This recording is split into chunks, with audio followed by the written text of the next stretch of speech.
हिज़्ब मोमिन के मुजाहिदीन को यह खबर मिल चुकी थी कि तौबा और हमाद ने किले को तबाह कर दिया है। वो उन्हें वापस आता देखकर खुशी में हवाई फायरिंग करने और उछल उछल कर रक्स करने लगे।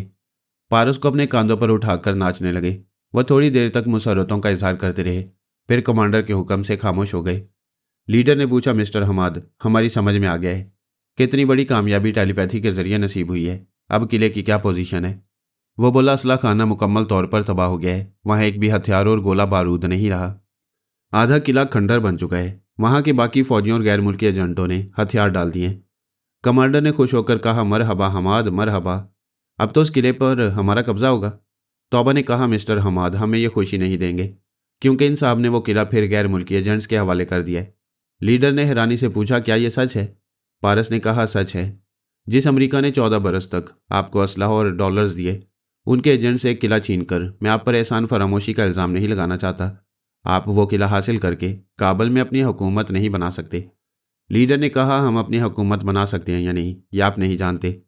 अगर हम उस किले पर कब्जा जमा लें तो हमारा दबदबा बढ़ जाए। पारस ने पूछा, यानी आप लोग सिर्फ दबदबा चाहते हैं? एक दूसरे पर सबकत ले जाने वाली जंग जारी रखना चाहते हैं? एक मुतहिदा कौमी हुकूमत बनाने का रास्ता इख्तियार नहीं करना चाहते? ऐसा हम चाहते हैं, लेकिन हमारी अपनी हिकमत अमली से हुकूमत कायम होगी। आप हमारे मेहमान हैं, दोस्त हैं। दोस्ती का सबूत दें और वो किला खाली करा दें। हम सुबह होते ही वहाँ हिज़्ब मोमिन का परचम लहराएंगे। मुझे अफसोस है, मैं वो किला उनके हवाले कर आया हूँ। दी हुई चीज़ वापस नहीं लूँगा। कमांडर ने पूछा, आप इनकार कर रहे हैं, यानी उनकी हमायत कर रहे हैं? क्या आप भी अमरीकी एजेंट हैं? हरगिज़ नहीं। ये दुनिया जानती है कि फरहाद अली तैमूर और उसका पूरा ख़ानदान अमरीका का दोस्त कभी नहीं रहा, लेकिन हम इंसाफ के तकाजे पूरे करने के लिए दुश्मनों के मामले में भी लचक पैदा करते हैं।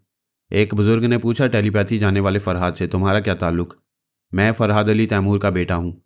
आप हजरात अपनी अकल से समझते हैं, मैं अपनी अकल से समझाता हूँ। आपने मुसलसल जिहाद किया और रूस से अपने मुल्क को छीन लिया, लेकिन आज तक ये छोटा सा किला क्यों नहीं छीन सके? कमांडर ने नागवारी से पूछा, क्या तुम आज की कामयाबी पर मगरूर होकर हमें ताना दे रहे हो? मैं कह चुका हूँ कि समझा रहा हूँ। समझो कि 14 साल जंग के दौरान तुम सब मुत्तहिद होकर रूस से लड़ते थे। उस सुपर पावर को भगाने के बाद, यहाँ इक़्तिदार हासिल करने के बाद तुम्हारा इत्तेहाद टूट गया। तुम सब गिरोहों में जैसे पहले बटे हुए थे, अब फिर बट गए हो। अगर तुम किसी गैर मुल्की के किले पर हमला करते हो तो तुम्हारे ही वतन का दूसरा गिरोह उन गैर मुल्कियों के लिए ढाल बन जाता है। ऐसी सूरत में तुम एक छोटा सा किला फतह नहीं कर सकते। इसे ताना ना समझो। मेरे खुलूस और दोस्ती पर शुबा न करो। तौबा ने कहा, बेशक ये दानिशमंदी की बातें होंगी, हम सब इस पर गौर करेंगे, लेकिन मेरी एक अर्ज़ है कि तुम अफ़गानी मजाज को नहीं समझते हो, इसलिए मुजाहिदीन को उनकी हिकमत अमली के मुताबिक चलने दो। मेरी दूसरी अर्ज़ यह है कि तुम्हारे पापा पलक झपकते ही वो किला खाली करा सकते हैं। तुम हमारे इन मुजाहिदीन को सुबह से पहले वहाँ परचम लहराने दो।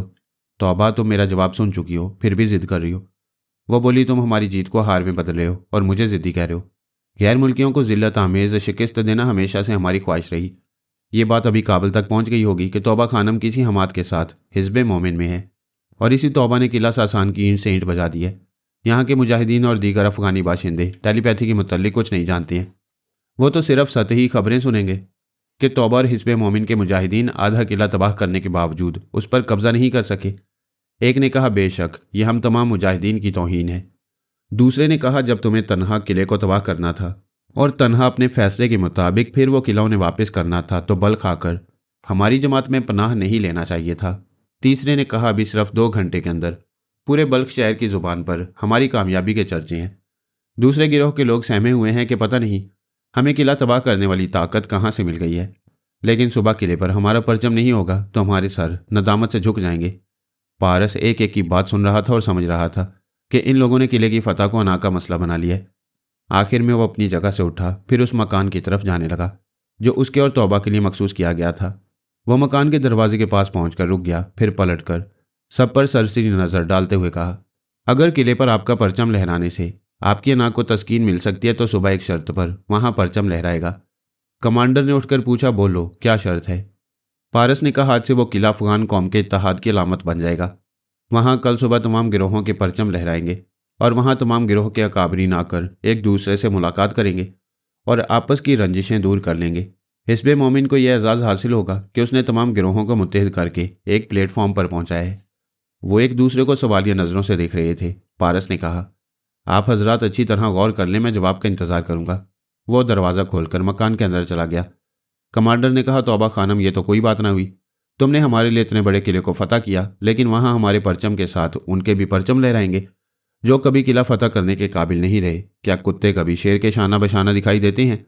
वो बोली, आप ज़रा तहम्मुल से काम लें, मैं जाकर समझाती हूँ। मुझे यकीन है कि मैं उसे मना लूँगी। वो भी मकान की तरफ जाने लगी। मुजाहिदीन में से एक जवान ने दूसरे जवान के करीब सरगोशी में कहा, औरत के आगे बड़े बड़े सूरमा हथियार डाल देती हैं, और ये तौबा तो क़यामत है। बंद कमरे में इसकी तौबा तोड़ देगी। तौबा ने कमरे में आकर आखिर दरवाजे को अंदर से बंद कर लिया। पारस बिस्तर पर लेटा हुआ था। वो बोली, तुम इतने ज़िद्दी क्यों हो? सच्चाई, इंसानियत और अमन सलामती के लिए ज़िद कर रहा हूँ, लेकिन ये असूल हर जगह काबिल अमल नहीं होते। मुजाहिदीन के गिरोह में नाखवानदा अफराद कसरत से हैं। वह तुम्हारे इत्तेहाद वाला फ़लसफ़ा नहीं समझेंगे। वह बिस्तर पर आकर पारस पर झुकना चाहती थी। उसे अपनी अदाओं से और अपने बदन की कुर्बत से पिघलाना चाहती थी, लेकिन बिस्तर के करीब ना जा सकी। लैला उसके अंदर मौजूद थी और चाहती थी कि वह जवानी की हरारत से पारस को मायल न कर सके। अपनी बात अकली दलाइल से समझाए या फिर पारस की दानिशमंदी को तस्लीम कर ले। वो बोली, तुम तमाम गिरोहों के अकाबरीन को इस किले में मिल बैठने का मौका देना चाहते हो, लेकिन ये जब भी मिलेंगे एक दूसरे पर कीचड़ उछालेंगे। ये सब अपने आप को ज़बरदस्त कहते हैं। कोई किसी से किसी भी मामले में कमतर होना नहीं चाहेगा। पारस ने कहा, ऐसी बात है तो फिर उन्हें उनके हाल पर छोड़ दो और यहाँ से चलो। नादानों के दरमियान रहना सरासर नादानी है। देखो, मेरी कौम के लोगों को नादान ना कहो। ये शेर दिल मुजाहिद हैं। चलो सॉरी बोलो, सॉरी। तुम भी ये समझ लो कि दुनिया की हर कौम में सिर्फ घोड़े नहीं होते, गधे भी होते हैं। मैंने तुम्हारी पूरी कौम को नहीं, सिर्फ गधों को गधा कहा है। बाय द वे, तुम इधर से उधर क्यों टहल रही हो? मैं टहल नहीं रही हूँ। तुम्हारे पास आना चाहती हूँ, मगर आते आते रह जाती हूँ। मोहब्बत से आना चाहोगी तो ज़रूर चली आओगी। मुझे गुमराह करना चाहोगी तो नाकाम रहोगी। क्या बीवी शौहर के पास आकर उसे गुमराह करती है? बाज़ बीवियाँ अपनी नाजायज़ बातें मनवाने के लिए तन्हाई में जज्बात की आंधी बन जाती हैं। आंधी तब बनती हैं जब करीब आती हैं। मेरी समझ में नहीं आता कि तुम्हारे करीब आते आते क्यों रह जाती हूँ। मैंने तुम्हारी आगोश में आना चाहा, मगर सोच कर ही रह गई। अपने किसी इरादे पर अमल नहीं कर सकी। क्या ये वो एकदम से चौंक कर बोली, क्या मुझे टेलीपैथी के जरिए तुम्हारे पास आने से रोका जा रहा है? पारस ने मुस्कुराकर हाँ के अंदाज में सर हिलाया। वो गुस्से से बोली, ये बहुत ही शर्म और बेगैरती है। मैं सोच भी नहीं सकती थी कि तुम्हारे पापा अपने बेटे और बहू की तन्हाई में आएंगे। मेरा बाप बहुत गैरतमंद है। बेसोचे समझे ना बोला करो। इस वक्त तुम्हारे दिमाग में तुम्हारी सास यानी मेरी अम्मी है। वह हैरानी से बोली, क्या वाकई तुम्हारा पूरा खानदान टेलीपैथी जानता है? हमारे खानदान के कई अफराद जानते हैं। ये इल्म तुमने भी सीखा है? बालिग होने के बाद सीख लूँगा। तुम मौजू से हट रही हो। ओह, मैं चंद लम्हों के लिए भूल गई थी। तुम्हारी अम्मी मेरे अंदर हैं, अगरचे वो खातून है, फिर भी हमारी तन्हाई में किसी तीसरे की मौजूदगी खिलाफ तहजीब है। लैला ने कहा, बहू, अगर तुम मेरे बेटे के करीब होती तो मेरी मौजूदगी खिलाफ तहजीब होती।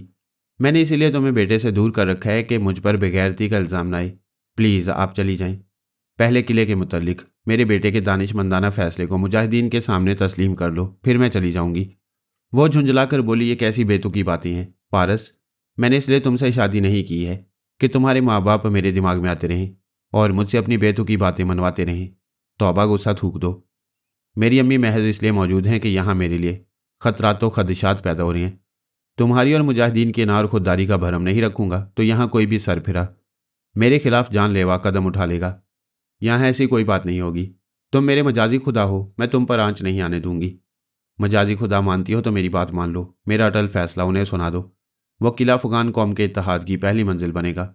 अगर मुजाहिदीन को यह मंजूर ना हो तो हम अब यह जगह छोड़ देंगे। तुम यह जगह छोड़ दोगे, लेकिन मैं कहाँ जाऊँगी? अपने मुल्क के जिस हिस्से में जाऊँगी, किले की नामुराद कामयाबी का मज़का खेज चर्चा मेरे साथ जाएगा। ये मुजाहिदीन मेरे खिलाफ हो जाएंगे। तुम तो किसी भी दिन चले जाओगे।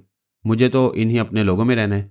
मैं एक नेक मशवरा देता हूँ, कुछ अरसा के लिए मुल्क छोड़ दो, मेरे साथ उज़्बेकिस्तान चलो। जब यहाँ अमन अमान हो जाएगा और तुम्हारी कौमी उमंगों के मुताबिक जमहूरी हुकूमत कायम हो जाएगी तो वापस चली आना।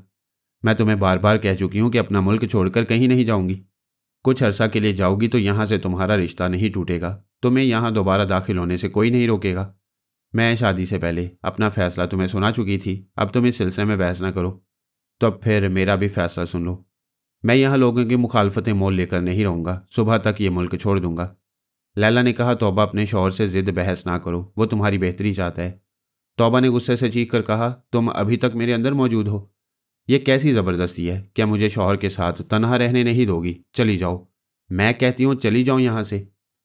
तौबा, मैं कह चुकी हूँ, जब तक मेरे बेटे का फ़ैसला तस्लीम नहीं किया जाएगा, जब तक मुझे यकीन नहीं होगा कि यह पूरी तरह महफूज है। तब तक मैं अपने तमाम टेलीपैथी जानने वाले साथियों के साथ मौजूद रहूंगी। क्या यहाँ और भी ख्याल ख्वानी करने वाले हैं? हाँ, वह सब लीडर और कमांडर वगैरह के अंदर मौजूद हैं और उनमें से किसी को मेरे बेटे के खिलाफ कोई चाल चलने नहीं देंगे। वो बोली, पारस, अपनी अम्मी से कहो बाहर किसी के दिमाग में नहीं और हमें तनहा छोड़ दें। वो बिस्तर से उठकर बोला, अब हम तनहा नहीं रहेंगे, बाहर चलो। मैं यहाँ से जा रहा हूँ। तुम्हारे दिल में मेरे लिए जगह है तो मेरे साथ चलो, वरना अपने गलत फैसलों पर पछताने के लिए यहाँ रह जाओ। वो दरवाज़ा खोलता हुआ बाहर आ गया। वहाँ दूर तक मुजाहिदीन और उनके लीडर और कमांडर वगैरह बैठे हुए थे, एक दूसरे से मुकामी जुबान में ज़ोर ज़ोर से बोल रहे थे। पारस को देखते ही चुप हो गए। वो उनके दरमियान आकर खड़ा हो गया। तौबा भी मकान से निकलकर उसके पास आ गई। पारस ने लीडर से कहा, मैंने एक माकूल फैसला सुना दिया था, उम्मीद है कि आप हजरात ने इस पर गौर फरमाया होगा। उन सब ने तौबा को सवालिया नज़रों से देखा। वो बोली, मुझे अफसोस है, मैं अपने खावंद का फैसला न बदल सकी। ये उस किले को अमन-अमान की अमाजगा बनाना चाहते हैं, इसलिए तमाम गिरोहों के परचम उस किले में लहराएंगे। कमांडर ने कहा, हम गैर मुल्की दलालों के परचमों के साथ अपने परचम को नापाक नहीं करेंगे।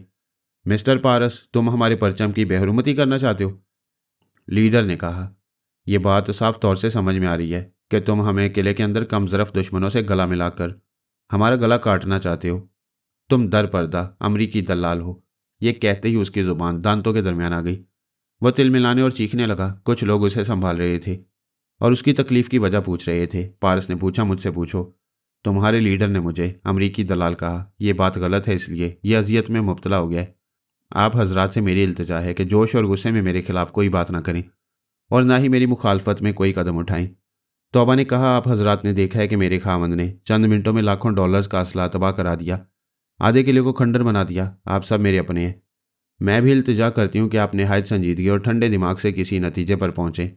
कमांडर ने कहा, जीती हुई बाजी हमारे सामने है, हम अभी किले में जा सकते हैं, मगर तुम्हारा खामंद हमें गुस्सा दिला रहा है। गुस्सा करते वक्त सोच लो कि तुम सबके सरों पर टेलीपैथी का अजाब नाजिल हो चुका है। टेलीपैथी के हथियार से वो किला महफूज नहीं रहा तो तुम सब कैसे महफूज रहोगे? चंद मिनटों में यहाँ का एक एक जवान मारा जाएगा, इसलिए गुस्से और दुश्मनी की बात ना करो, बेमौत मरने का रास्ता इख्तियार ना करो। कमांडर ने पारस को निशाने पर रखते हुए कहा, अगर मैं इसे गोली मार दूं तो क्या टेलीपैथी से बचाएगी? उसका गन वाला हाथ आप ही आप घूमने लगा। गन उसकी कनपट्टी से जाकर लग गई। सलमान ने सोच के जरिए कहा, टेलीपैथी इस तरह पारस को बचाएगी? देखो, तुम्हारी अपनी गन तुम्हारी अपनी कनपट्टी से लग गई है। तुम लाख कोशिशें करो, इसे यहाँ से नहीं हटा सकोगे। वो हटाने की कोशिश करने लगा, फिर चीख कर बोला, टेलीपैथी मेरी गन से मेरा निशाना ले रही है, मुझे बचाओ। आसपास खड़े हुए जवान उस गन को उसकी कनपट्टी से हटाने के लिए आए। सलमान ने कमांडर के जरिए एक हवाई फायर किया। वो जवान दूर चले गए। कमांडर ने फिर गन को अपनी कनपट्टी पर रखकर कहा, मुझे बचाने का एक यही तरीका है, पारस को यहाँ से सही सलामत जाने दो। इस सिचुएशन पर सब लोग साके तो जामद रह गए। वो अपने कमांडर की हराम मौत नहीं चाहते थे। लीडर ने कहा, ठीक है, कोई पारस का रास्ता न रोके, इसे जाने दो। वह सब एक वसी दायरे की सूरत में बैठे हुए थे, कुछ खड़े हुए थे। उन्होंने एक तरफ हटकर पारस के जाने के लिए रास्ता बना दिया। पारस ने कहा, यह मेरी शरीके हयात तौबा खानम मेरे साथ नहीं जाना चाहती है। मेरी उम्र जितनी भी है, इसकी उम्र में पहली बार ऐसी औरत देखी है जिसे शौहर से ज़्यादा अपनी ज़मीन से मोहब्बत है। मैं यहाँ से जा रहा हूँ और नहीं जानता कि तकदीर कभी यहाँ लाएगी या नहीं, इसलिए आप सबके सामने पूछता हूँ, ये मेरी अदम मौजूदगी में कैसे ज़िंदगी गुजारेगी? वो बोली, मैं तन्हा ज़िंदगी गुजारती आ रही हूँ, ये मेरे लिए कोई मसला नहीं है। मेरे लिए है, क्योंकि तुम यहाँ मेरी शरीके हयात कहलाओगी, मैं वादा करता हूँ। काबल हुकूमत अब तुम पर कोई इल्ज़ाम आयद नहीं करेगी। मेरे पापा तुम्हारे भाई हातिम शहरयार, फ्रेज़र पास्कोरूट और जैक चार्ल्टन को कत्ल करने का एतराफ़ करेंगे। काबल की हवेली और दीगर जायदाद तुम्हारे हवाले कर दी जाएगी और तुम्हें कानूनी तौर पर 200 मुसल्ला गार्ड्स रखने की इजाज़त भी दी जाएगी। इसके अलावा और क्या चाहती हो? तौबा की आंखें ऐसी हो रही थी जैसे रोने ही वाली हो। वो बोली, मैं फौलाद हूँ, मेरी आंखों में कभी आंसू नहीं आए, मगर अपने मर्द को छोड़ने के वक्त दिल टुकड़े टुकड़े होता है। तुम कभी तो आओगे। ये खुदा जानता है, मैं नहीं जानता। मज़हब की रूह से औरत को एक मखसूस मुद्दत तक खावंद का इंतज़ार करना चाहिए ताकि उसके हालात उसे गुमराह नहीं कर दें। लिहाजा 1 बरस तक मेरी वापसी की तवक्को रखो। ठीक 1 बरस बाद खुद ब खुद तलाक हो जाएगी। खुदा हाफिज़। वो पलटकर तेज़ी से जाने लगा। ज़िंदगी में पहली बार तौबा की आंखें ज़रा सी भीग गईं। वह धुंधलाई हुई आंखों से एक दिन के सुहाग को रुखसत होते देख रही थी। सानी ने आंखें खोल दी। वह एक उम्दा सी ख्वाबगाह में एक आरामदेह बिस्तर पर लेटी हुई थी। कोई अनजानी सी जगह हो तो वहाँ आंख खुलते ही पहला ख्याल यही आता है कि वो कौन सी जगह है। ज़रा दिमाग पर जोर डालते ही याद आ गया कि वो एक गोल्डन ब्रेन वास्को डी थर्मा के बंगले में है। उसके सर पर पट्टी बंधी हुई थी। इस पट्टी को छूने से याद आया कि वो कारमन अली के साथ बैतुल मुकद्दस गई थी। वहाँ कुछ शर पसंद लोगों ने उन पर पत्थर बरसाए थे। जिसके बायस वो जख्मी हो गई थी। उसके जहन में सवाल पैदा हुआ, कार्मन से उसकी मुलाकात कैसे हुई, वो इसराइल कैसे पहुंच गया। उसकी याददाश्त ने जवाब दिया, वह सुपर मास्टर और जॉन लम्बोर्डा की तरफ से यहाँ आई है, पहले अल्पा के भेस में, अब एक रईसजादी लारा के भेस में।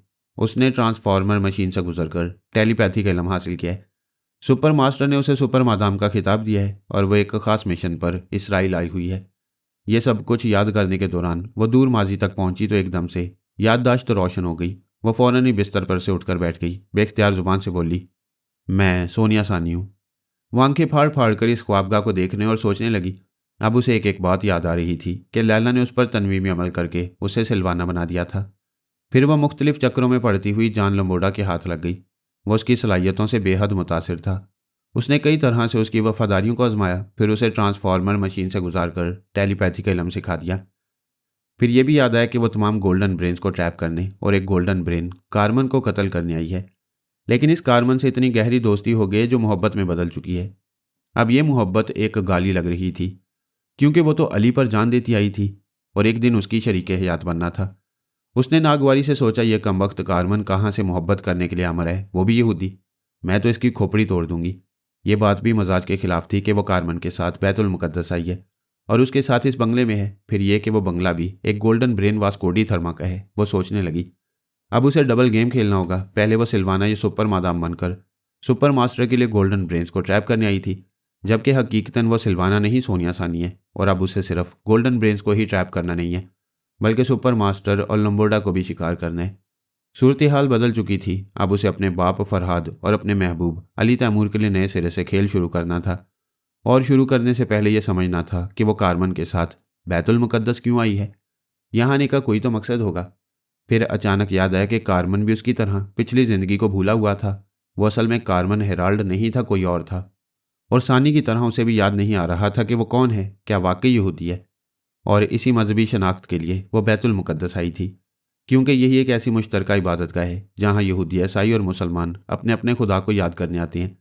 वो कार्मन के साथ खुदा से पूछने आई थी, ऐ हमारे माबूद, हम तुझे किस मजहबी शनाख्त से पुकारें। और सानी को अपनी दुआ का जवाब मिल गया था। उसे मालूम हो गया था कि अल्हम्दुलिल्लाह वो मुसलमान है। वो सोच रही थी, मुझे याद आ गया तो यकीनन अल्लाह ताला ने उस पर भी करम किया होगा। उसे भी याद आ ही गया होगा कि वो सोचते सोचते रुक गई। कमरे का दरवाज़ा खुल रहा था और वहाँ कार्मन नजर आ रहा था। वो खुश होकर बोलना चाहती थी कि उसे पिछली जिंदगी याद आ गई है। वो मुसलमान है और उसका नाम सानिया सलमान उर्फ सोनिया सानी है। वो बोलते बोलते रुक गई। उसकी हाजिर दिमागी ने कहा, पहले ये मालूम करो कि कार्मन की याददाश्त वापस आई है या नहीं। अगर नहीं तो फिर ये यहूदी रहेगा और ये मालूम होने पर कि मैं फरहाद अली तैमूर के ख़ानदान से ताल्लुक़ रखती हूँ, मेरा दुश्मन बन जाएगा। वो कमरे में आकर मुस्कुराते हुए बोला, हेलो, क्या पिछली ज़िंदगी याद आई? क्या तुम्हें याद आई? मुझसे क्यों पूछ रही हो? पहले तुम बताओ, फिर मैं बताऊंगी। तुम ना भी बताओ तो मैं जानता हूँ तुम मेरी जान सोनिया सानी हो। उसने हैरानी से देखा। वो बोला, पहले मैं तुम्हें अपने दिमाग में आने नहीं देता था, अब आ सकती हो, मेरे ख्यालात पढ़ सकती हो। वो बिस्तर पर आकर चारों शाने चित लेट गई। सानी उसके अंदर पहुंचकर चोर ख्यालात पढ़ना चाहती थी। अली की पहली ही सोच ने चौंका दिया। वो खुश थी मगर बेयकीनी से बोली, तुम अली हो? मेरे अली हो? तुम मेरी ज़ुबान पर भरोसा नहीं करोगी, इसलिए अपने दिमाग में आने दिया है। खूब अच्छी तरह मेरे ख्यालात पढ़ लो। उसे यकीन नहीं आ रहा था कि इतनी बड़ी खुशी मिल गई है। उसका महबूब उसके बिल्कुल करीब है। उसने तरह तरह से चोर ख्यालात को कंघाला, फिर खुशी से चीखती हुई उस पर आ गिरी। अली भी दिल खोलकर कह लगाने लगा। वो दो कालब थे, एक कालब होकर बिस्तर पर लौटने लगे। उनकी मुसरतों की कोई हद और इंतहा नहीं थी। ऐसी मुसरतों की मूज़ोर लहरों में दो मोहब्बत के मतवाले ना जाने कितनी दूर तक बह जाते, लेकिन वह फ़ौरन ही अलग हो गए। बिस्तर के एक सिरे पर अली और दूसरे सिरे पर सानिया चली गई। फिर अली झींक कर उसे देखने लगा और वह शर्मा कर नज़रें चुराने लगी। वो दोनों अपने जज्बात को लगाम देना जानते थे, इसलिए ज़्यादा से ज़्यादा एक दूसरे का हाथ पकड़ते थे, इससे आगे नहीं जाते थे। वो बोला, सानी, आज तुम्हें पाकर मुझे नई जिंदगी मिल गई। तुमने तो मुझे अल्पा के रूप में ही पहचान लिया था, मैं तो आज पहचान रही हूँ। तुमने मुझे पा लिया था, मैं आज पा रही हूँ। जी चाहता है कि एक नन्ही बच्ची की तरह खूब उछलना कूदना शुरू कर दूँ। ये बताओ, तुम्हें अपनी पिछली ज़िंदगी कब याद आई? मुझसे क्यों पूछ रही हो? अभी तुमने मेरे ख्यालात पढ़े हैं? तमाम ख्यालात नहीं पढ़े। ये यकीन होते ही कि तुम मेरे अली हो, मैं सब कुछ भूल गई। कोई बात नहीं, अब पढ़ लो। पढ़ना क्या ज़रूरी है? तुम खुद ही क्यों नहीं बता देते? भाई, कुछ ऐसी बात भी है जिसे मैं ज़ुबान से नहीं कह सकूँगा। मैं फ़ोन के ज़रिए जय मॉर्गन से बातें करता हूँ। तुम अपनी मौजूदगी ज़ाहिर के बगैर मेरे दिमाग में रहो, क्योंकि जय मॉर्गन भी किसी ज़रूरत से मेरे अंदर आ सकता है। वो टेलीफोन के पास जाकर रिसीवर उठाकर नंबर डायल करने लगा। राब्ता कायम होते उसने कोड वर्ड्स अदा किया, फिर कहा, हेलो मॉर्गन, क्या रिपोर्ट है? सर, हमने अल्पा को हिरासत में लेते ही उसे बेहोश कर दिया है ताकि जॉन लम्बोर्डा बाजी हार कर उसे हलाक न कर दे। अल्पा ने गोल्डन ब्रेन जॉन नोबल को अपना दीवाना बनाया था, उसे अपने बंगले में रात के खाने की दावत दी थी। अली ने जय मॉर्गन को अच्छी तरह समझा दिया था कि अल्पा और जॉन नोबल को बड़ी होशियारी से घेरना होगा, क्योंकि लम्बोर्डा भी ख्याल ख्वानी के जरिए वहां मौजूद होगा। जब वो देखेगा कि अल्पा हाथ से निकली जा रही है तो किसी को अलहकार बनाकर उसे मार डालेगा ताकि टेलीपैथी जानने वाली इसराइल में ना रहे और गोल्डन ब्रेन्स उससे महरूम हो जाएं। जे मॉर्गन ने अल्पा को गिरफ्तार करते ही बेहोश कर दिया था। जॉन नोबल को भी मिलिट्री की तहवील में पहुंचा दिया था ताकि उसे फौजी कवानीन के मुताबिक सजा दी जाए। अली ने कहा, मॉर्गन, हमारी टेलीपैथी जानने वाली अल्पा खतरे से बाहर नहीं है। लम्बोर्डा उसके होश में आने का इंतजार करेगा या फिर उसे कत्ल करने के लिए कई अलहकार इस्तेमाल करेगा। सर, मिलिट्री अस्पताल में सख्त पहरा है। अस्पताल के उस मखसूस हिस्से में सिर्फ एक डॉक्टर ही जाता है, किसी वार्ड बॉय और नर्स को भी उधर जाने की इजाज़त नहीं। अल्पा को एक मखसूस मुद्दत तक कोमा में रखा जाएगा। हम लम्बोर्डा की कोई चाल कामयाब नहीं होने देंगे। अली ने कहा, अल्पा कुछ अरसा तक फील्ड में नहीं रहेगी, सिर्फ तुम और हैरी हॉगन हमारे ख्याल ख्वानी करने वाले रहोगे। जनरल पार्किन की क्या रिपोर्ट है? मैं आपसे उसी का जिक्र करने वाला था। वो हमारा तीसरा ख्याल ख्वानी करने वाला पूरे फॉर्म में है। उसका ब्रेन वॉश करने के बाद हिप्नोटाइज करने वाले ने यकीन दिलाया है कि वो पिछली तमाम बातें भूल गया है। मैं भी चुपचाप उसके ख्यालात पढ़ चुका हूँ। हम उस पर भरोसा करके उसकी टेलीपैथी को छोटे और कम अहम मामलात में इस्तेमाल कर सकते हैं। हमारे दूसरे ख्याल ख्वानी करने वाले हैरी हॉगन पर तुम किस हद तक एतमाद करते हो? आप सच पूछें तो हम में से कोई भी काबिल एतमाद नहीं है। दुश्मन किसी मौके पर भी हमें ट्रैप करके हमारी वफादारी को गद्दारी में बदल सकते हैं। तुम दुरुस्त कहते हो। वैसे हैरी हॉगन ने टेलीपैथी के जरिए कोई काबिल जिक्र कारनामा अंजाम नहीं दिया। वो कारनामा अंजाम दे सकता है, लेकिन उससे शराब छुड़ाना चाहो तो छुप कर पी लेता है। इस बुरी लत के बायस वो सांस रोकने का आदी नहीं रहा। आपसे पहले किसी गोल्डन ब्रेन ने उसे किसी दुश्मन के खिलाफ इस्तेमाल नहीं किया। उससे हम सिर्फ हुकूमत के ऐसे अहम काम कराते हैं जिसे करने के दौरान दुश्मनों से उसका सामना नहीं होता।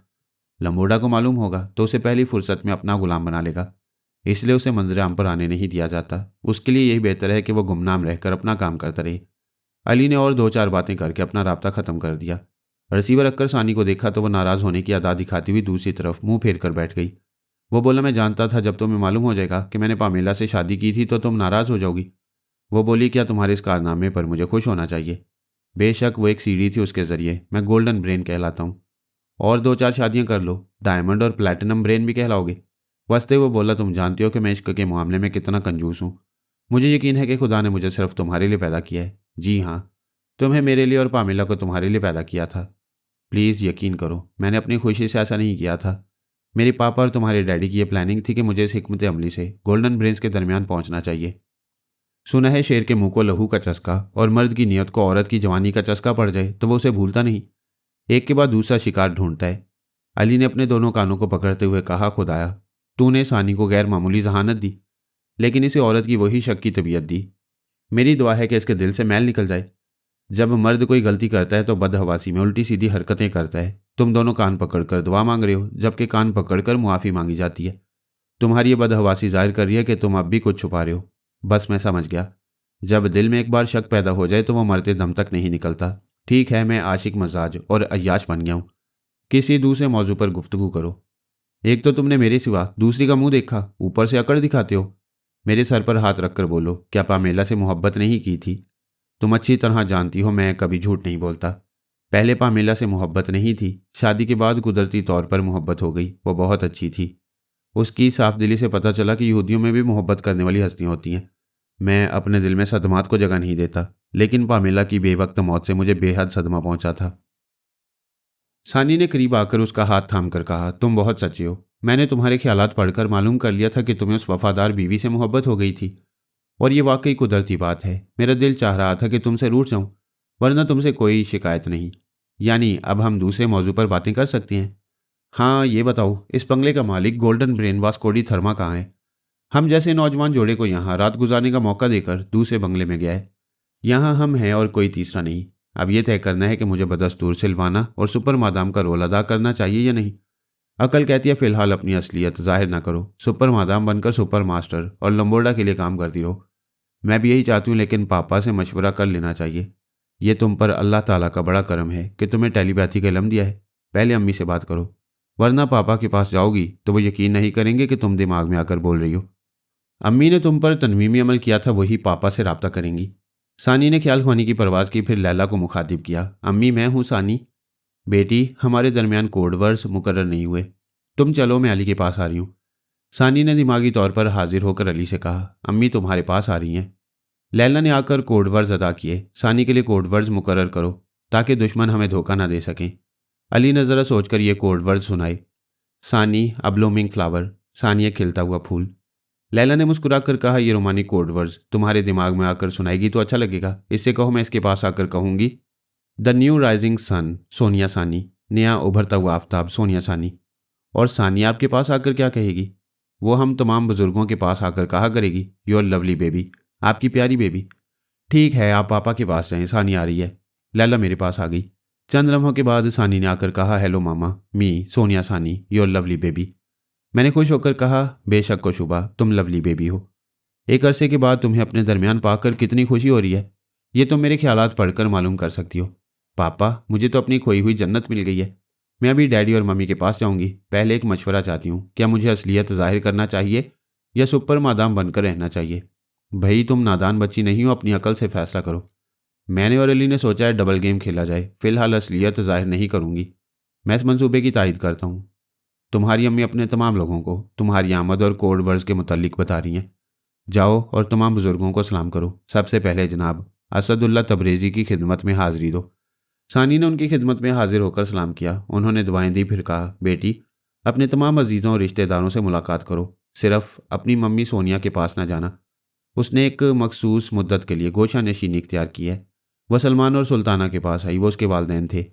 उसके साथ थोड़ी देर हंसते बोलते रहे। फिर सानी ने सुल्ताना से पूछा, मम्मी ये बताएं हमारी मम्मा ने गोशा नशीनी क्यों इख्तियार की है?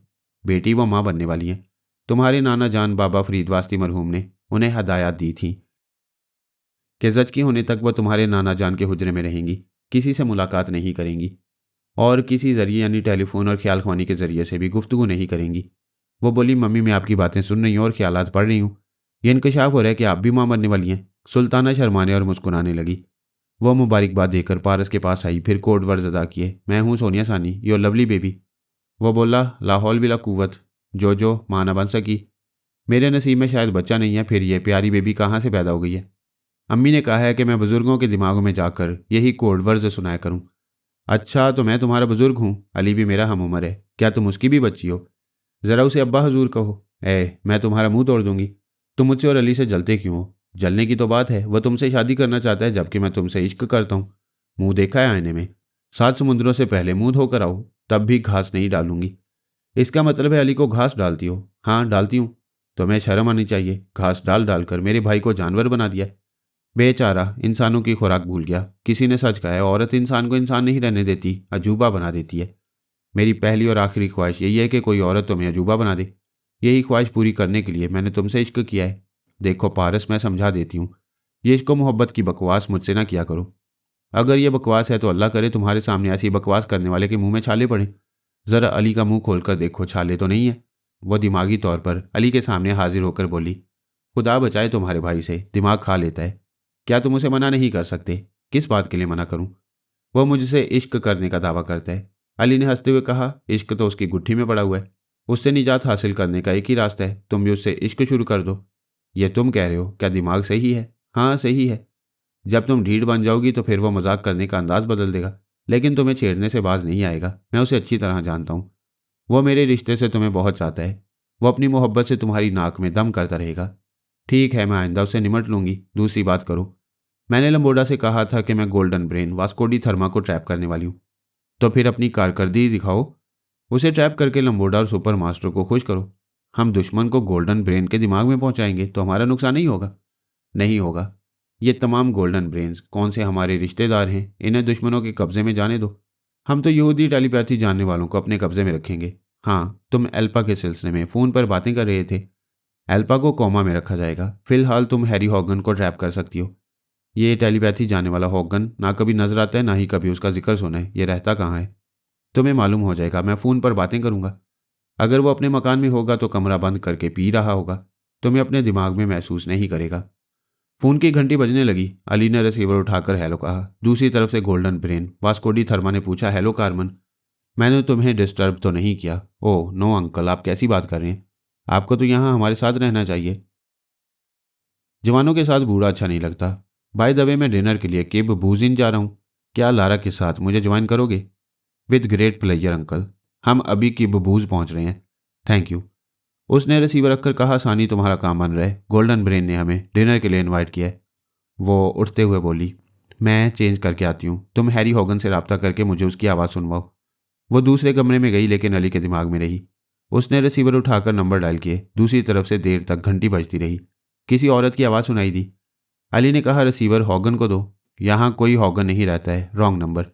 अली ने डांट कर कहा, खबरदार रिसीवर ना रखना, यह मिलिट्री के अहम मामला से ताल्लुक़ रखने वाले फ़ोन में से एक है। यह कभी रॉन्ग नंबर नहीं हो सकता। Hurry up you dirty lady, Hogan को रिसीवर दो। वो सहम कर बोली, यस सर। आप कौन है सर? मिस्टर हॉगन पीते वक्त फ़ोन अटेंड नहीं करते। उससे बोलो गोल्डन ब्रेन कार्मन हेराल्ड उसे फ़ोन पर बुला रहे। उस औरत ने हॉगन की तरफ रिसीवर बढ़ाते हुए कार्मन का नाम बताया। वो फ़ौरन सीधा होकर बैठ गया। फिर रिसीवर कान से लगाकर बोला, यस सर, मैं हॉगन बोल रहा हूँ। मैंने बिल्कुल नहीं पिया, सिर्फ थोड़ी सी चखी है। आधी बोतल चखने में और पीने में बड़ा फ़र्क होता है, यह तो आप जानते ही हैं। मैं नहीं जानता, क्योंकि ना कभी पी है ना कभी चखी है। ये तुम्हारे साथ औरत कौन है? सर, ये लिली डार्लिंग है। मेरा मतलब है लिली बावर्चन है, खाना अच्छा पकाती है। तुम हर हफ्ते मुलाजमा बदलते रहते हो, किसी दिन बुरी तरह फंसोगे। कोई मुझे नहीं फांसेगा। आप तो जानते ही हैं कि मेरे चारों तरफ फौजियों का सख्त पहरा रहता है। सानी दूसरे कमरे से लिबास बदल कर आ गई। उससे बोली, मैं इस गधे के दिमाग में पहुंच गई हूँ, बाद में इससे निमट लूंगी। अली ने रिसीवर रखते हुए उसे तारीफी नज़रों से देखा, फिर कहा, मुझे शायरी नहीं आती, सिर्फ इतना कह सकता हूँ कि इस लिबास में बहुत प्यारी लग रही हो।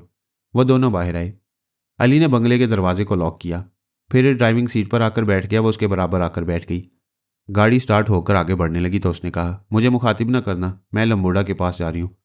वह मखसूस कोडवर्ड्स के साथ लम्बोडा के पास आकर बोली, हेलो अंकल, क्या एल्पा कामयाब हो गई? ओह माय डार्लिंग बेबी, बहुत नुकसान हुआ है। एल्पा हमारे हाथ से निकल गई है। ये कार्मन हेराल्ड और जय मॉर्गन बहुत दर्द सर बने हुए हैं। ये लोग एल्पा की निगरानी कर रहे थे। इन्हें शुबा था कि वो हमारे लिए काम कर रही है। इससे शुबे की तस्दीक होते ही उन्होंने उसे गिरफ्तार करके बेहोश कर दिया, फिर उसे कोमा में पहुंचा दिया। पता नहीं वो कोमा से कब निकाली जाएगी। मेरी अदम मौजूदगी में उसका ब्रेन वॉश कर दिया जाएगा। अब वो हमारे हाथ नहीं आएगी। डोंट वरी अंकल, जहाँ नुकसान होता है वहाँ फ़ायदा भी पहुँचता है। इसराइल में अभी तक हमें कोई फ़ायदा नहीं हुआ है, वहाँ तुम्हारा भी वक्त ज़ाया हो रहा है। मैं वक्त ज़ाया नहीं करती, मैं भी अल्पा का नुकसान पूरा करूँगी। वो टेलीपैथी जानने वाली चली गई, मैं आपको दूसरे टेलीपैथी जानने वालों के पास ले जाऊँगी। क्या वाकई कब पहुँचाओगी? कौन है वो? वो हैरी हॉगन है। आप मेरे पास आए, मैं अभी हॉगन के दिमाग में हूँ। वो हॉगन के अंदर पहुंची। लम्बोडा ने सानी के दिमाग में आकर हॉगन की आवाज़ और लहजे को गिरफ्त में लेकर कहा, यह नशे में है, मैं इसे अपना ताबेदार बना लूंगा। शुक्रिया बेबी, तुमने फिर एक कारनामा अंजाम दिया है। एक और कारनामा अंजाम दूंगी। ठीक आधे घंटे बाद आए, मैं आपको गोल्डन ब्रेन वास्को डी थर्मा की खोपड़ी में पहुंचा दूंगी। वो खुश होकर बोला, ब्रावो, तुम सही मायनों में सुपर मादाम हो। सानी ने सांस रोक ली। लम्बोडा उसके दिमाग से हॉगन के दिमाग में मुंतकिल हो गया। वह दिमागी तौर पर कार में हाजिर होकर अली से बोली, मैंने अचानक फैसला किया कि हॉगन को लम्बोडा के हवाले कर देना चाहिए। वो क्यों? मैंने हैरी हॉगन के ख्यालात पढ़े हैं। वो एक ऐसा मरीज है जिसका इलाज करने वाले डॉक्टरों ने दवाओं के साथ शराब को भी लाजमी करार दिया है। शराब डॉक्टरी नुस्खे में है। वो जब तक जीता रहेगा पीता रहेगा। लम्बोडा के हाथ से अल्पा निकल गई है, मैंने ये खोटा सिक्का देकर उसे खुश कर दिया है। मगर सानी, कभी कभी खोटा सिक्का भी काम आ जाता है। जब काम लेना होगा तो पापा या डैडी उसके दिमाग में लम्बोडा का लहजा अपना कर पहुंच जाएंगे, क्योंकि आइंदा हॉगन उसी लम्बोडा का मामूल और ताबेदार रहेगा। जो भी उसका लहजा अपना कर आएगा, हॉगन उसे अपना आमिल समझेगा। हाँ, ये समझ में आने वाली बात है। हैरी हॉगन दुश्मन का होकर भी हमारी दस्तरस में रहेगा। मैंने तुमसे मशवरा किए बगैर हॉगन को लम्बोडा के हवाले कर दिया। तुमने इसे अना का मसला बनाकर ये नहीं पूछा कि क्यों बेबी, अपने मर्द से मशवरा किए बगैर इतना बड़ा कदम क्यों उठाया? सानी, तुमने मम्मा सोनिया से तरबियत हासिल की है। मम्मा की जहानत से सोचती हो, तेज़ी से फैसला करती हो और तेज़ी से ही अमल करती हो। तुम्हें भला कौन रोके टोकेगा? फिर भी अपना मर्द जायज़ या नाजायज़ बातों पर रोकता टोकता और गुस्सा दिखाता तो अच्छा लगता है। ठीक है, औरत की नफ्सियात याद रखूंगा, आइंदा होशियार रहना। वो हंसने लगी। वो दोनों बूजिन में पहुंच गए। वास्को डी थर्मा उनका इंतजार कर रहा था। अली ने सानी का तारुफ कराते हुए कहा, अंकल, ये मेरी गर्ल फ्रेंड लारा है। और लारा, तुम्हें तो बता ही चुका हूं कि ये मेरे बहुत प्यारे अंकल हैं। सानी और वास्को डी थर्मा ने मुसाफिया किया, फिर वो खाने की मेज़ के अतराफ बैठ गए। उनके सामने सूप लाकर रखते हुए लंबोडा ने आकर कहा, हेलो बेबी, मैं आ गया हूँ। उसी वक्त अली ने कहा, अंकल ज़रा वॉशरूम से हाथ धोकर आएं। हाँ हाँ ज़रूर, मैं तुमसे यही कहने वाला था। वो दोनों वॉशरूम की तरफ गए। लंबोडा ने कहा, मैंने वास्को डी थर्मा की आवाज़ और लहजे को याद कर लिया है। सानी ने कहा, आप 10 मिनट बाद आएँ, वो सूप पी रहा होगा। उस वक्त उसके दिमाग का दरवाज़ा आपके लिए खुला होगा। लंबोडा चला गया। वास्को डी थर्मा ने वॉशरूम में आकर कहा, कार्मन, तुम यहाँ कुछ कहने के लिए मुझे बुला कर आए हो? जी हाँ, हैरी हॉगन की शराबनोशी उसे ले डूबेगी। हम मुतमईन हैं कि उसके अतराफ फौजियों का पहरा रहता है, लेकिन कोई दुश्मन ख्यालख्वानी करने वाला उसके दिमाग में घुस आएगा तो हमारी जासूसी और पहरेदारी धरी की धरी रह जाएगी। दुरुस्त कहते हो। हम इस मसले को तमाम गोल्डन ब्रेन्स के सामने पेश करेंगे। वैसे ये लड़की लारा बहुत फ्लर्ट है, इसके कितने ही बॉयफ्रेंड्स हैं। होने दे, मुझे कौन सी ज़िंदगी गुजारनी है इसके साथ, सुबह इसकी छुट्टी कर दूंगा। वस्तु अली के साथ वॉशरूम से बाहर आया, फिर मेज़ के पास आकर अपनी कुर्सी पर बैठ गया। वो तीनों अपने अपने प्याले में सूप लेकर पीने लगे। सानी ने वास्को डी थर्मा के खाली प्याले में पहले ही दवा की एक नन्ही सी बूंद टपका दी थी। अब वो बूंद सूप में हल होकर उसके हलक से उतर रही थी। थोड़ी देर बाद ही उसने कमजोरी महसूस की। लंबोडा ठीक 10 मिनट के बाद उसके दिमाग में पहुंच गया। फिर उसकी जुबान से बोला, सॉरी, मेरी तबीयत कुछ ख़राब हो रही है, मैं फ़ौरन ही मेडिकल ट्रीटमेंट के लिए जा रहा हूँ, आप दोनों माइंड ना करें। सानी ने कहा, कोई बात नहीं, आप जा सकती हैं। लंबोडा उसे ले गया। अली ने कहा, सुपर मास्टर और जॉन लंबोडा बहुत खुश हो रहे होंगे कि 1 घंटे के अंदर एक टेलीपैथी जानने वाला और एक गोल्डन ब्रेन उनके हाथ आ गया है। वह मुस्कुराकर बोली, सच कहना अली, ये तरीक़ेकार कैसा है?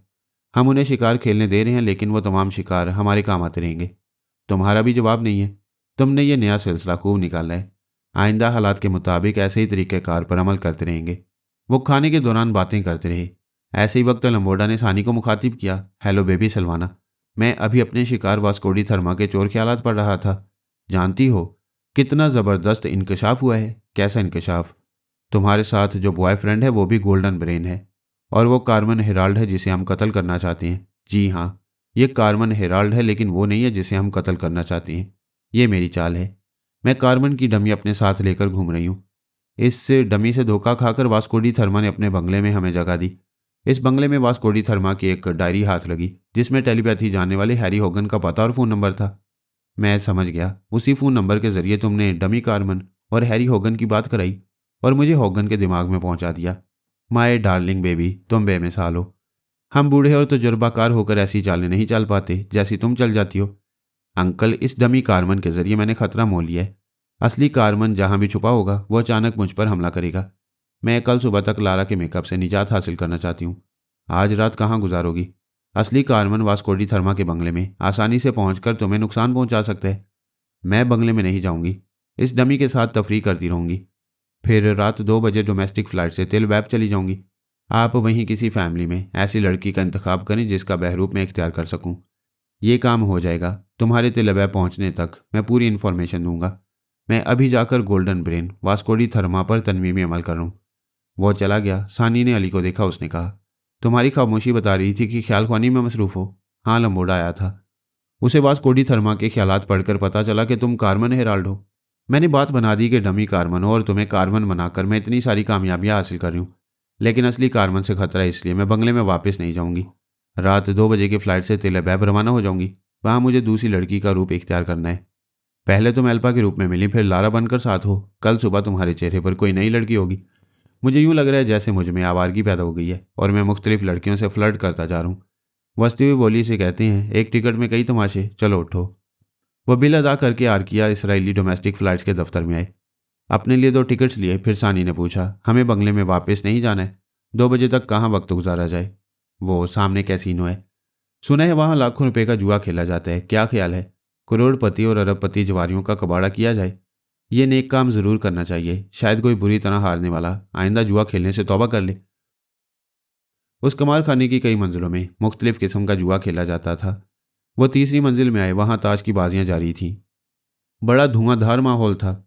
हर सू सिगरेट का धुआं और शराब की बू फैली हुई थी। जवारियों की मेज़ों पर हसीन नौजवान और बूढ़ी औरतें भी नजर आ रही थीं। सानी और अली देखते जा रहे थे कि कौन कौन सी मेज़ पर ज़बरदस्त खेल हो रहा है। एक मेज़ के पास कुछ लोग गुस्से में बातें कर रहे थे और कमाल खाने के गार्ड्स गुस्से की वजह पूछ रहे थे। एक शख्स ने दूसरे शख्स की तरफ इशारा करते हुए कहा, यह खेल में कोई ऐसा फ्रॉड कर रहा है जो हमारी समझ में नहीं आ रहा। दूसरे ने तायीद की, मैं भी इसके साथ 6 बाजियां खेल चुका हूं। इसे मालूम हो जाता है कि हमारे पास कौन कौन से पत्ते हैं। सानी और अली ने चौंक कर एक दूसरे को देखा। वो शातिर कह रहा था, ये दोनों तकरीबन 3 लाख हारने के बाद झुंझला गए हैं, मुझे ख्वामख्वाह फ्रॉड कह रहे हैं। मैं भला कैसे मालूम कर सकता हूँ कि मेरे सामने वाले खिलाड़ी के पास कौन कौन से पत्ते हैं। सानी ने फौरन ही ख्याल खुआनी की छलांग लगाई। उससे शातिर के दिमाग में पहुंची। शातिर ने फौरन ही सांस रोक ली। फिर कुछ परेशान होकर भीड़ में नजरें दौड़ाने लगा, जैसे किसी ख्याल खुआनी करने वाले को ताड़ना चाहता हो। सानी ने कहा, अली, ये शातिर या तो टेलीपैथी जानता है या किसी टेलीपैथी जानने वाले का आलायकार है। अभी इसने सांस रोक ली थी। हमें मालूम करना चाहिए कि यह महज आलायकार है या कोई अहम शख्स है। अगर हम इसे खेलने का इरादा जाहिर करेंगे तो ये खेलने से पहले हमारे अंदर आना चाहेगा। हम सांस रोकेंगे तो ये खेलने से इनकार कर देगा। सीधा रास्ता यही है कि इसे हिसाबी कमजोरी में मुब्तला कर दिया जाए या इसे किसी तरह जख्मी किया जाए। यहाँ कुछ लोग गुस्से में हैं, झगड़ा करने के मूड में हैं। क्यों ना झगड़ा बढ़ा दिया जाए और इसी हंगामे में इससे शातिर को जख्मी कर दिया जाए। सानी ने को गुस्सा करने वाले शख्स के दिमाग पर कब्जा जमा कर उसके हाथों में उसके एक ही पांव का जूता निकाला और फिर उसे दूर ही से खींचकर शातिर के मुंह पर मारा। वो एकदम तिल मिलाकर गुस्से से गरजने लगा, किसने जूता मारा है? मर्द का बच्चा है तो सामने आए। उस वक्त तक सानी ने दूसरे पर कब्जा जमाकर उसके एक घूंसा रसीद कर दिया। वो घूंसा खाते ही पीछे कुर्सी से टकरा कर गिर पड़ा। कुमारखाने के गार्ड्स उसे पकड़कर फर्श पर से उठाने लगे, लोगों को दूर भगाने लगे। गार्ड्स तादाद में कम थे। सानी ने एक और शख्स को आलायकार बनाकर गार्ड पर हमला किया। फिर दूसरे शख्स ने भी उसी तरह हमला किया। यूं गार्ड्स और जवारियों के दरमियान बाकायदा जंग शुरू हो गई। अली ने कहा, यह शातिर अभी तक जख्मी नहीं हुआ है, इसे एक हाथ जमाना ही होगा। उसने बीच बचाव के अंदाज में लड़ने वालों के दरमियान घुसते हुए शातिर के मुंह पर एक फौलादी हाथ रसीद किया। शातिर की आंखों के सामने तारे नाचने लगे, सर चकराने लगा। ऐसे ही वक्त सानी उसके सर में समा गई। वह एक आलायकार था। उसके अंदर कोई बोल रहा था, गधे, यहां से फौरन निकलो, सिक्योरिटी अफसर के पास जाओ, वो पूरी तरह तुम्हारी हिफाजत करेगा। सानी ने उस आलायकार के दिमाग में तवानाई पैदा की ताकि उस अजनबी ख्याल ख्वानी करने वाले को उसकी कमजोरी मालूम ना हो। वो वहां से दौड़ता हुआ सिक्योरिटी गार्ड्स के रूम में चला गया। अजनबी ने कहा, तुम यहाँ आराम से बैठो, मैं मालूम करने की कोशिश करता हूँ कि किसने तुम्हारे दिमाग में आने की कोशिश की थी। जब पहली बार सानी आलायकार के दिमाग में गई थी और उसने सांस रोक ली थी, तब से वो अजनबी ख्याल ख्वानी करने वाला तशवीश में मुब्तला हो गया कि इस कुमारखाने में कोई दूसरा टेलीपैथी जानने वाला कैसे पहुंच गया और किस मकसद के लिए पहुंचा हुआ है। उधर आलायकार की सोच बता रही थी कि वो अपने दिमाग में आने वाले शख्स को नहीं जानता है। वो आलायकार एक बहुत बड़ा सरकारी अफसर था। लबनान के जनूबी साहिल पर यहूदियों की खासी आबादी थी। अक्सर यहूदी खानदान वहाँ मुसलसल जंग जारी रहने के बायस परेशान हो गए थे और इसराइल में आकर पनाह ले चुके थे। अब इसराइली हुकूमत उन्हें वहाँ वापस भेज रही थी। वो आलायकार उस शोबे का सबसे बड़ा सरकारी अफसर था जहाँ लबनान जाने वाले यहूदियों की फहरिस्त थी। उनकी मुंतकली के कागजात वहीं तैयार किए जाते थे। वो अजनबी ख्याल ख्वानी करने वाला भी इसराइल की सरहद पार करके लबनान जाना चाहता था। इस मकसद के लिए उसने आला अफसर को अपना आलायकार बना लिया था। अजनबी ने अफसर के दिमाग में आकर कहा, मैं चाहूँ तो तुमसे ज़बरदस्ती अपना काम निकाल सकता हूँ। तुम इनकार करोगे तो तुम्हारे बीवी बच्चों को कत्ल कर सकता हूँ, तुम्हें समंदर में ले जाकर डुबो सकता हूँ, लेकिन मैं जालिम नहीं हूँ, तुमसे दोस्ती रखना चाहता हूँ, तुम्हें दौलतमंद बनाना और ज़्यादा से ज़्यादा फ़ायदे पहुँचाना चाहता हूँ। अफसर ने पूछा, तुम चाहते क्या हो? मैं तो जो चाहता हूँ वो हो जाता है। मैं तुम्हें दिमागी तौर पर गायब करके अपने मुंतकली के कागजात बनवा कर लबनान जा सकता हूँ। मेरे लिए तुम्हारी या किसी की मदद ज़रूरी नहीं। ऐसा ना कहो, मदद ज़रूरी ना होती तो तुम मेरे पास ना आते। एक तरह से ये भी दुरुस्त है, मुझे अपने लिए नहीं दूसरों के लिए तुम्हारा ताउन चाहिए। मेरे 2 जासूस यहाँ से अपने मुल्क वापस जाएंगे और वहाँ से हमारे 3 जासूस आएंगे। यूं आने जाने का सिलसिला लगा रहेगा और तुम्हें इसराइली करेंसी लाखों में मिलती रहेगी। ठीक है, मुझसे मुलाकात करो और कुछ रकम पेशगी अदा कर दो। मुझसे मुलाकात करना ज़रूरी नहीं है, अभी ट्रेड और कॉमर्स बैंक जाओ। काउंटर के पास एक शख्स ब्लू सूट और ब्लैक टाई में होगा। उसके बाएं हाथ में एक चेक होगा। तुम उसके पास जाकर खामोशी से कुछ कहे बगैर वो चेक उसके हाथ से ले लेना। जितनी जल्दी हो सके उसे कैश करा के वहाँ से चले आना। अफसर ने कहा, मैं सोसाइटी में बहुत मारूफ हूँ, वो शख्स मुझे पहचानता होगा। मैं उसे गायब दिमाग रखूँगा, तब वो तुम्हें नहीं पहचानेगा। लेकिन वहाँ कई जान पहचान वाले मुझे बैंक से रकम ले जाते हुए देखेंगे। वो रकम कितनी होगी? तुम बताओ क्या चाहते हो? वतन से गद्दारी हज़ारों में नहीं लाखों शेकल में होगी। मैं तुम्हें एक आदमी को तड़ी पार कराने के लिए 2 लाख शेकल लूँगा। तुम्हें 2 लाख मिल जाएंगे। अगर ये शुबह है कि इतनी बड़ी रकम कैश कराते वक्त काउंटर गर्ल की नज़रों में आओगे तो खुद ना जाओ, अपने भरोसे के आदमी को भेज दो। उस अफसर ने अपनी बीवी को भेजा। वो अपने शौहर की हदायत के मुताबिक बैंक के काउंटर के पास आई। एक शख्स ब्लू सूट और ब्लैक टाई में नजर आया। उसने बाएं हाथ में एक चेक पकड़ा हुआ था। खातून ने खामोशी से वो चेक उसके हाथ से लिया। वह शख्स बेजान मुजस्मे की तरह खड़ा रहा। उसने फौरन ही वो चेक काउंटर पर दिया। 10 मिनट के अंदर उसे 2 लाख शेकल मिल गए। वो उन्हें ब्रीफकेस में रखकर बैंक से चली आई। दूसरे दिन उस अफसर ने उस अजनबी के 2 जासूस जाली कागजात के जरिए लबनान पहुंचा दिए। फिर अजनबी से कहा, मेरी बीवी हमेशा बैंक जाकर रकम नहीं लाएगी, कोई दूसरा जरिया इख्तियार करो। वो बोला, तुम्हारी सोच बता रही है, तुम्हें जुआ खेलने का बहुत शौक है, तुम कैसीन हो जाओ। मैं तुम्हें 5 लाख से 10 लाख शेकल जीतने का मौका दूंगा, लेकिन उससे पहले मेरे जाली कागजात तैयार करो। मैं कल यहाँ से लबनान चला जाऊंगा। क्या तुम्हारे जाने के बाद मेरी आमदनी का जरिया ख़त्म हो जाएगा? मैं दुनिया के किसी मुल्क में भी रहकर तुम्हारे दिमाग में आ सकता हूँ। मैं अपने खास लोगों को इसराइल पहुँचाने और वहाँ से वापस बुलाने के सिलसिले में तुमसे काम लेता रहूँगा। काम ना होने की सूरत में तुम्हें माहाना 50,000 शेकल मिलते रहा करेंगे। यह मामला तय होने के बाद कैसीनो में खेलने आया था। तकरीबन 3 लाख शेकल जीत चुका था। अगर वहाँ हंगामा शुरू ना होता तो और 2-4 घंटों में 6-7 लाख जीत चुका होता। उसके मुकाबिल खेलने वालों को उस पर शुबा हो गया था। वो उनसे जान बचाने के लिए सिक्योरिटी गार्ड्स के रूम में आकर बैठ गया। अली का एक हाथ खाने के बाद पहले तो चकरा कर रह गया था।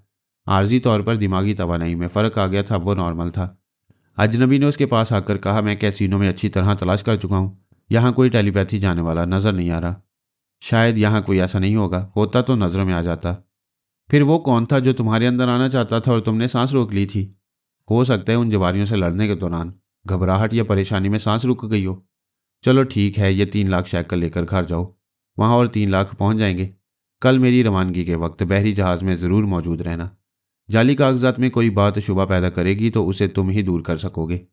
सानी खामोशी से अफसर के दिमाग में रहकर ये मालूमात हासिल कर रही थी। फिर उसने अली को यह सब कुछ बताया। वो सोच में पड़ गया, कहने लगा, ये अजनबी ख्याल ख्वानी करने वाला कौन हो सकता है? सानी ने कहा, 2 बातें हो सकती हैं। यहूदी ख्याल ख्वानी करने वालों में से कोई इस मुल्क से भाग रहा है, या फिर किसी मुल्क से ताल्लुक़ रखने वाला यहाँ टेलीपैथी के जरिए कुछ करने आया होगा, अब नाकाम या कामयाब होकर वापस जा रहे हैं। वो बोला, सानी इस मुल्क के टेलीपैथी जानने वालों में एल्पा कोमा में है, हैरी हॉगन को लम्बोर्डा ने असीर किया है, जे मॉर्गन पूरे फॉर्म में है और गोल्डन ब्रेन्स के लिए काम कर रहा है। जनरल पार्किन के मुतालिक भी रिपोर्ट है कि उसका ब्रेन वॉश करने के बाद वो काबिल एतमाद हो गया है और उसे मामूली नौयत के काम लिए जा रहे हैं। तो फिर जनरल पार्किन मशकूक है। ब्रेन वॉश होने के बाद किसी दुश्मन को इतना मौका मिल गया होगा कि वो उसे ट्रैप कर सके, और अब वो उस दुश्मन के इशारों पर यह मुल्क छोड़ रहा होगा। तुम्हारे 2 मातियत ख्याल ख्वानी करने वाले मोनारो और टालबोट इस मुल्क में मौजूद हैं। कहीं वो किसी के गुलाम ना बन गए हों, उन्हें फ़ौरन चेक करो। सानी ने दोनों से बारी बारी राब्ता कायम किया। वो किसी के ज़ेरे असर नहीं थे, बिल्कुल खैरियत से थे, और कोई ऐसा टेलीपैथी जानने वाला उनके इल्म में नहीं था जो इसराइल में मौजूद हो और कल यहाँ की सरहद पार करने वाला हो। अली ने कहा, अब तो ये कल ही मालूम होगा कि वो ज़ाते शरीफ कौन है। वो एयरपोर्ट आए। लम्बोडा ने सानी के पास आकर बताया कि तेल अबैब की एयरपोर्ट में एक मियाँ बीवी उसके इस्तकबाल के लिए आएंगे। वो उनके घर जाएगी और उनकी एक जवान बेटी का चेहरा अपनाएगी। अली ने फ़ोन के ज़रिए जय मॉर्गन को मुखातिब किया, फिर कहा, मैं तैयारे में सवार होने जा रहा हूँ, मेरे पास रहो, तुमसे ज़रूरी बातें करनी है। वो रिसीवर रखकर सानी के साथ रनवे की तरफ जाने लगा। जय मॉर्गन ने आकर कोडवर्ड्स अदा किए। अली ने कहा, एक तशवीशनाक मसला है, मैं जो कहने जा रहा हूँ वो बात किसी और को ना मालूम हो।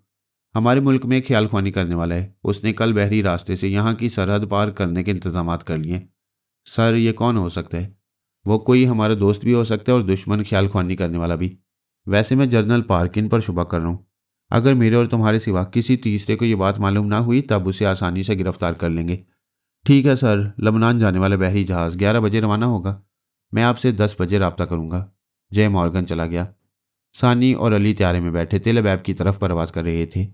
ये ऐसे रास्ते पर जा रहे थे और ऐसी हिकमत अमली इख्तियार कर रहे थे जो मैंने और सोनिया ने कभी इख्तियार नहीं की। हम अपनी बका और अपने मुफाद के लिए दुश्मनों से जंग करते आए थे। हमारे बरक्स सोनिया, सानी और अली दुश्मनों के हक़ में उनकी बका के लिए मसरूफ़ हो गए थे। सानी लम्बोडा को फ़ायदे पहुँचा रही थी। अली एल्पा और जनरल पार्किन को दुश्मनों की कैद में जाने से बचाकर गोल्डन ब्रेन्स को फ़ायदे पहुँचा रहा था, और यूं ये दोनों उनकी जड़ों में घुस गए थे।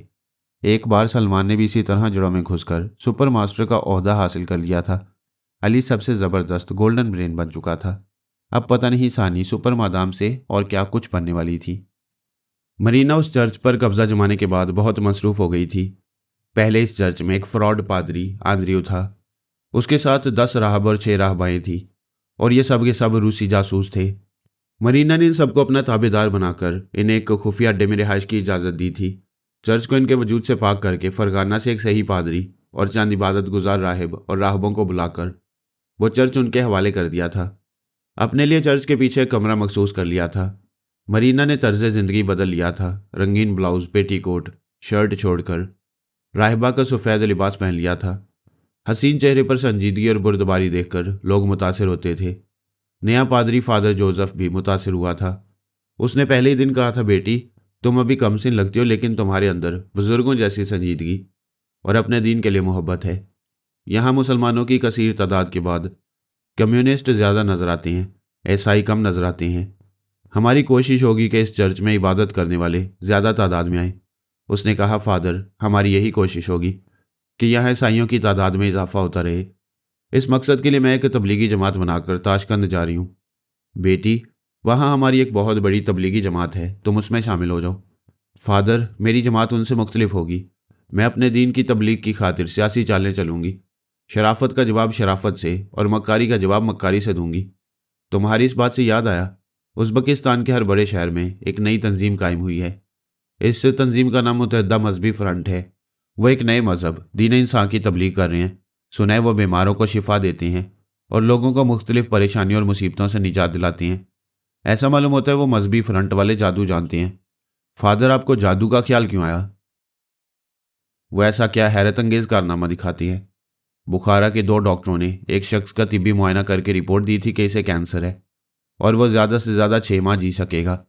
दीन इंसान के एक आलिम ने उस पर सुबह से शाम तक रूहानी अमल किया, फिर कहा जाओ और डॉक्टरों से कहो तुम्हें कैंसर नहीं है। वह तिब्बी मुआयना करके तस्दीक कर सकती हैं। मरीना ने कहा, उन्होंने तिब्बी मुआयना किया होगा और यह हैरत अंगेज इंकशाफ किया होगा कि कैंसर का मर्ज ख़त्म हो चुका है। हाँ, एक और शख्स बहुत ज़्यादा खौफजदा था। एक दुश्मन उसे कत्ल करना चाहता था। उसने मजहबी फ्रंट में जाकर पनाह ली। उस दीन के एक पादरी ने रूहानी अमल से उस दुश्मन को बुलाया। दुश्मन आते ही कदमों में गिरकर मुआफ़ी मांगने लगा। फिर उसने कसम खाई कि कभी किसी को कत्ल करने की धमकी नहीं दिया करेगा। मरीना ने हंसते हुए कहा, मैं भी ऐसे ही कमालात दिखाकर लोगों को अपने दीन की तरफ माइल करना चाहती थी, लेकिन ये दीन इंसान वाले मुझसे पहले ही ऐसी चालें चलने लगे हैं। मैं ताशकंद पहुंचकर इनसे निमट लूंगी। फादर ने ताज्जुब से पूछा, क्या तुम उनकी तरह कमालात या करामात दिखा सकती हो? मैं बहुत कुछ कर सकती हूँ। क्या आप दीन इंसान के किसी मजहबी पेशवा या उनके किसी अहम आदमी का नाम और फ़ोन नंबर वगैरह जानते हैं? फादर जोसेफ ने अपनी फाइल में से एक किताबचा निकाल कर देते हुए कहा, यह दीन इंसान का एक तबलीगी किताबचा है। इसमें तालीमात के अलावा तंजीम के अहम अफराद के नाम, पते और फ़ोन नंबर्स वगैरह दर्ज हैं। मरीना ने इसे अपने पास रख लिया। फादर से रुखसत होकर फ्रॉड पादरी आंद्रियो के पास आई, फिर बोली, सामान्य सफ़र बांधो और तबलीगी मिशन पर ताशकंद चलो, बाकी बातें रास्ते में होंगी। आंद्रियो 10 फराड राहब और 6 राहबाओं के साथ चलने की तैयारियां करने लगा। मरीना समझ गई कि मुत्तहिदा मजहबी फ्रंट में कोई टेलीपैथी जानता है। उसने 2 बड़े डॉक्टरों के दिमाग में घुसकर एक सेहतमंद शख्स के लिए कैंसर की मेडिकल रिपोर्ट लिखवाई होगी। फिर उस शख्स पर झूठ मूठ कर रूहानी अमल करके उसे फिर तिब्बी मुआयने के लिए भेजा होगा।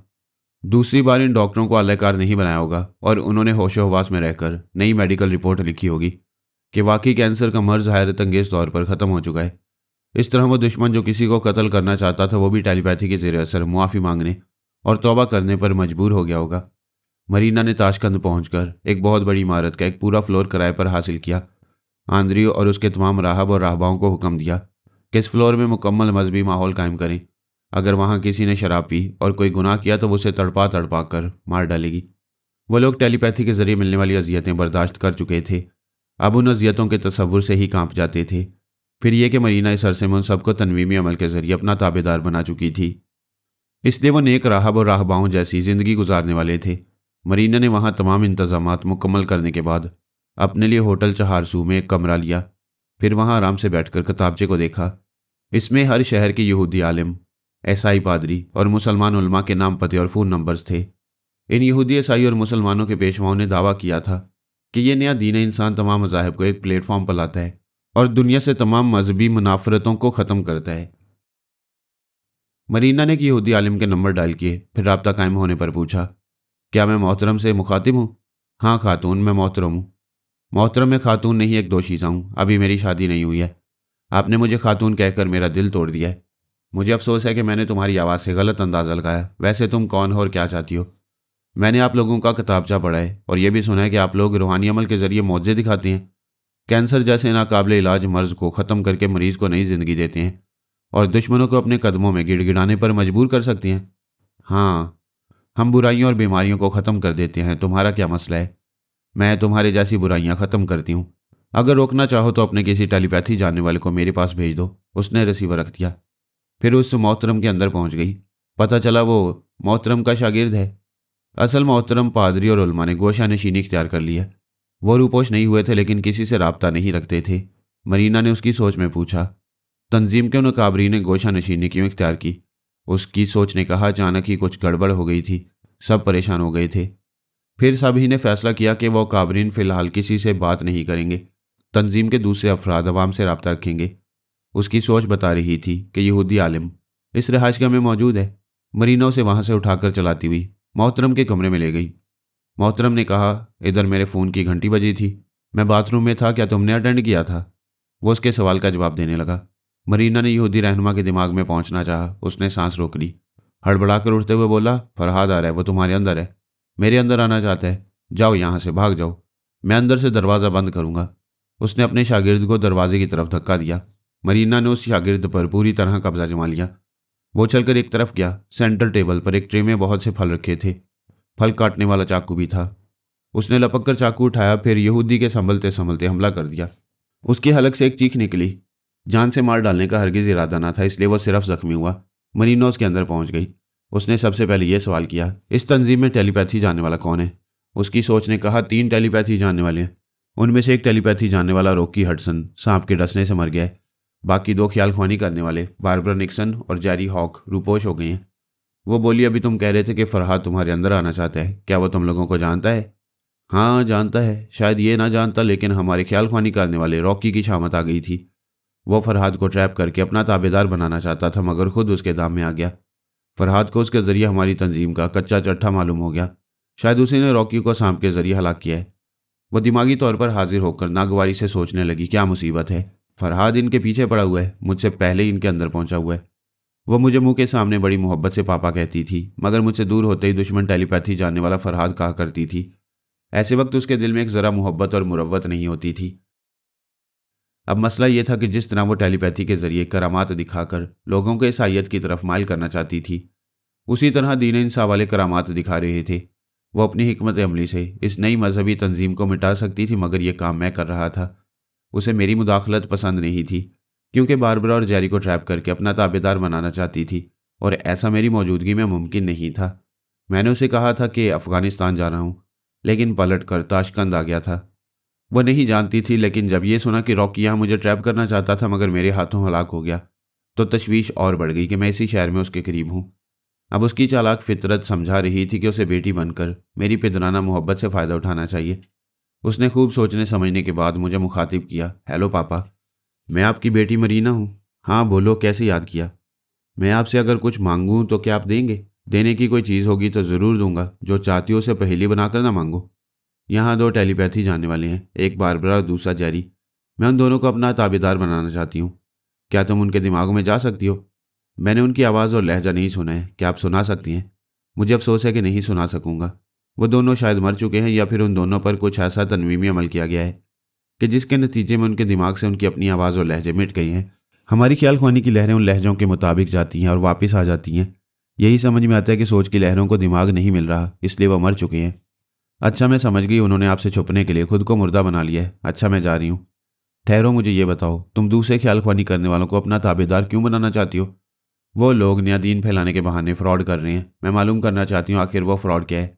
फ्रॉड यही है कि दीन इस्लाम को कमज़ोर करने के लिए ये नया दीन लाया गया है। उज़्बेकिस्तान के बाशिंदे तुलुए इस्लाम से अब तक मुसलमान रहे हैं। इधर तकरीबन 70 बरसों से रूस ने दूसरे मज़ाहिब के साथ इस्लाम को भी इस मुल्क से ख़त्म करने की कोशिश की, मगर ख़त्म न कर सके।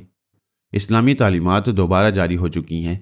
ऐसी सूरत में अभी मुसलमानों को बहकाने के काफ़ी मौक़े हैं, इसलिए बहकाने की खातिर यह नया दीन लाया गया है। फिर तो मैं उस फ्रॉड दीन वालों को जहन्नुम में पहुंचाऊंगी। तुम्हें इस्लाम से क्या दिलचस्पी है? मैं जल्द ही पारस की मौजूदगी में इस्लाम कबूल करने वाली हूँ। तुम कभी मुसलमान नहीं बन सकोगी। ये आप क्या कह रही हैं? जिन दिनों मैं तुम्हारे दिमाग में आया करता था, उन दिनों तुम्हारे ख्यालात पढ़कर मालूम हो गया था कि तुम कट्टर ईसाई हो।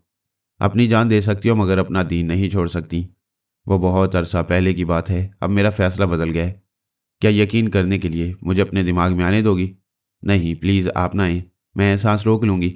आप इस बहस को जाने दें, मैं ऐसा ही रहूँगी। तब फिर यहाँ ईसाइयत की तबलीग के लिए काम करती रहोगी। ऐसी सूरत में मैं नहीं चाहूँगा कि तुम किसी ख्याल ख्वानी करने वाले को अपना ताबेदार बनाओ और यहाँ के मुसलमानों के खिलाफ अपनी ताकत बढ़ाओ। मैं आपको पापा कहती हूँ और आप मुखालफाना अंदाज में गुफ्तगू कर रहे हैं। मेरा अपना बेटा भी इस्लाम के खिलाफ महाज बनाकर मुझे प्यार से पापा कहेगा तो मैं उसकी भी मुखालफत करूँगा। अच्छी बात है पापा, मैं मायूस होकर जा रही हूँ। जाओ बेटी, जहाँ रहो खुश रहो, शादो आबाद रहो। वो मेरे दिमाग से निकलकर अपनी जगह हाजिर हो गई। उसे मुझ पर गुस्सा आ रहा था। मैं चुपचाप उसके अंदर पहुंच गया था और उसे खबर नहीं थी। खुशफहमी थी कि आत्मशक्ति हासिल करने के बाद उसके दिमाग में मेरी सोच की लहरें आने में नाकाम रहती हैं। वो सोच रही थी, वहाँ के लोग अगरचे मुसलमान हैं मगर दीनों ईमान के मुस्तहकम असूल को नहीं जानते।